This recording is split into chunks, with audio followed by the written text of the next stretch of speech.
నా పేరు డాక్టర్ రామ్ గోపాల్. నేను హైదరాబాద్లో దిల్సుఖ్ నగర్లో మెట్రో పిల్లర్ నెంబర్ 1552 ఈ సేవా రోడ్ మంజుసుధా హాస్పిటల్లో పనిచేస్తాను. మగవాళ్లకు సంబంధమైనటువంటి రకరకాలైనటువంటి వ్యాధులు ఉంటాయి. ముఖ్యంగా సంసారం చేయలేకపోవడాన్ని ఎరెక్టైల్ డిస్ఫంక్షన్ అంటారు. ఒకవేళ పెళ్ళైన తర్వాత అసలే సంసారం చేయకుండా ఉంటే దాన్ని అన్కాన్జుమేటెడ్ మ్యారేజెస్ అంటారు. మిగతా వాటిలో సంసారం చేసిన కొన్నేళ్ల తర్వాత వాళ్ళ సామర్థ్యం తగ్గిపోతూ ఉంటుంది. వాళ్ళకు రకరకాలైనటువంటి డౌట్స్ వస్తుంటాయి. పోయిన సంవత్సరం బాగానే ఉన్నాను కదా, ఈ సంవత్సరంలో ఏమైంది, నాకు ఎందుకు ఇలా ప్రాబ్లం వస్తుంది అని. దాన్ని ఎరెక్టైల్ డిస్ఫంక్షన్ లేదా ఈడీ అని అంటారు. ఇప్పుడు ఇలా ఎందుకు వస్తుంది, ఏ ఏజ్లో వెరీ కామన్ అనేది చెప్తాను. యూజువల్గా 35 years రాగానే మగవాళ్లకు ఈ ప్రాబ్లమ్స్ స్టార్ట్ అవుతాయి. ఎస్పెషల్లీ స్మోకింగ్ చేసే వాళ్ళకు, షుగర్ ఉన్న వాళ్ళకు, ఎక్సర్సైజ్ చేయని వాళ్ళకు ఇది చాలా తొందరగా వచ్చే అవకాశం ఉంటుంది, సివియర్గాను ఉండే అవకాశం ఉంటుంది. ఈ వేలు హార్డ్గా ఉండడానికి కారణం దీంట్లో ఎముకలు ఉన్నాయి, బోన్స్ ఉన్నాయి. బోన్స్ ఉండడం వల్ల ఇది హార్డ్నెస్ వచ్చింది. సైకిల్ టైర్కు హార్డ్నెస్ గాలితోటి వస్తుంది. గాలి రావడం వల్ల సైకిల్ టైర్ గట్టిగా అయిపోయి దాని మీద మనం సైకిల్ను వాడుకోవడానికి వీలవుతుంది.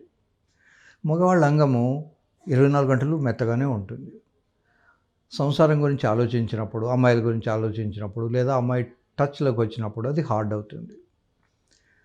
ఇలా హార్డ్ అవ్వడానికి కారణం రక్తం రావడం. శరీరం నిండా రక్త నాళాలు ఉంటాయి. ఆ రక్త నాళాల ద్వారా రక్తం వస్తుంది. ఫర్ ఎగ్జాంపుల్ 70 కిలోలున్నా 140 కిలోలున్నా శరీరంలో ఉండే రక్తం 5 లీటర్లే ఉంటుంది. అది ఎప్పుడు గుండ్రగా తిరుగుతూ ఉంటుంది. సో ఎర్రటి గొట్టం ద్వారా రక్తం వస్తుంది శరీరంలో ఉన్నటువంటి కొన్ని భాగాలకు. అక్కడ ఆక్సిజన్ వాడుకున్న తర్వాత అది బ్లూ కలర్ అయ్యి మళ్ళీ రివర్స్లో వెయిన్స్ ద్వారా వెళ్ళిపోతుంటుంది. ఇలా వచ్చే రక్తము ఎఫిషియెంట్గా సఫిషియెంట్గా రానప్పుడు ఎరెక్టైల్ డిస్ఫంక్షన్ వస్తుంటుంది. ఫర్ ఎగ్జాంపుల్ దానికి ఒక 20 cc రక్తం అవసరం అనుకోండి అంగానికి, ఓన్లీ 18 ccలు లేదా 19 ccలు వస్తుంది. చూడ్డానికి అది కొంచెం పొడవుగా ఉంటుంది, లావుగాను ఉండొచ్చు, కానీ దాంట్లో గట్టిదనం ఉండదు. ఒకవేళ గట్టిదనం లేకపోతే అది లోపలికి వెళ్ళదు. దానికి అంగానికి సప్లై చేసే రక్తనాళము డయామీటర్ <1 millimeter ఉంటుంది. అదే హార్ట్కు సప్లై చేసే రక్తనాళము 4 నుంచి 5 millimeter ఉంటుంది. కనుక స్టెంట్ లాంటి ఆపరేషన్లు అన్నీ కూడాను హార్ట్కి వచ్చాయి. కానీ అంగానికి రక్తం సరిగా లేనప్పుడు ఇంతవరకు అట్లాంటి స్టెంట్ లాంటి సర్జరీస్ ఫెయిల్ అయినవి. ఇంకా అవి రాలేదు బయటికి. మీరు వినే ఉంటారు, వయాగ్రా అనే ట్యాబ్లెట్ వేసుకుంటే సంసారం చేయడానికి వీలవుతుంది. సియాలిస్ లేదా టెడాలిస్, వయాగ్రా లేదా సుహాగ్రా. ఈ ట్యాబ్లెట్ వేసుకున్నప్పుడు అంగానికి వెళ్ళే రక్తనాళం వెడల్పు కొంచెం ఎక్కువ అవుతుంది. అన్ఫార్చునేట్లీ ఆ ట్యాబ్లెట్ తెలియదు అక్కడే పనిచేయాలని. అది తలలో ఉన్నటువంటి రక్తనాళాల దగ్గరికి వెళ్ళి వెడల్పు చేస్తే తలనొప్పి వస్తుంది. అదే నడుం దగ్గర ఉన్నటువంటి రక్తనాళాలను వెడల్పు చేస్తే నడుం నొప్పి వస్తుంది. కనుక ఈ సైడ్ ఎఫెక్ట్స్ వచ్చినంత మాత్రాన భయపడక్కర్లేదు. అవి పర్మనెంట్ కాదు. అది కొన్ని గంటలు, 8 గంటలు, 10 గంటలు, 24 గంటలు, మహా అయితే 36 గంటలు దాని ఎఫెక్ట్ అంతా వెళ్ళిపోతూ ఉంటుంది. దీనివల్ల పర్మనెంట్ డ్యామేజ్ అంటూ కిడ్నీలకు కానీ హార్ట్కి కానీ ఏమీ ఉండదు.